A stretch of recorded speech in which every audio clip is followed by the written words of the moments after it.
अमरावती विधान परिषद निवडणुकीतील निलेश विश्वकर्मा यांना गुन्हेगारी पार्श्वभूमीची माहिती नियमानुसार प्रसिद्ध न केल्याप्रकरणी निवडणूक विभागाने नोटीस बजावली आहे।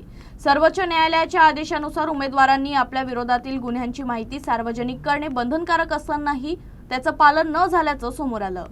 अमरावती विधान परिषद निवडणुकीतील वंचित बहुजन आघाडीचे उमेदवार निलेश विश्वकर्मा यांनी स्वतः विरुद्ध दाखल असलेल्या गुन्ह्यांची माहिती वृत्तपत्र आणि इतर माध्यमातून प्रसिद्ध न केल्याचं निवडणूक विभागाच्या निदर्शनास आलं।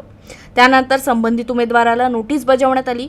निवडणूक विभागाच्या मते उमेदवारांच्या गुन्हेगारी पार्श्वभूमीची माहिती मतदारांपर्यंत पोहोचणं हा त्यांचा मूलभूत अधिकार आहे। ही माहिती जाहीर न करणे म्हणजे लोकशाही प्रक्रियेतील पारदर्शकतेवर प्रश्नचिन्ह निर्माण करणारी बाब असून सर्वोच्च न्यायालयाच्या आदेशाचं उल्लंघन ठरू शकते। उपजिल्हा निवडणूक अधिकारी शिवाजी शिंदे यांनी सांगितलं की निलेश विश्वकर्मा यांना पुन्हा स्मरणपत्रकासह नोटीस बजावण्यात येणार आहे। त्यानंतरही आवश्यक माहिती प्रसिद्ध न केल्यास सर्वोच्च न्यायालयाच्या आदेशाचा आणि निवडणूक आयोगाच्या नियमांचा अवमान झाल्याची नोंद घेऊन पुढील कायदेशीर निर्णय घेतला जाईल।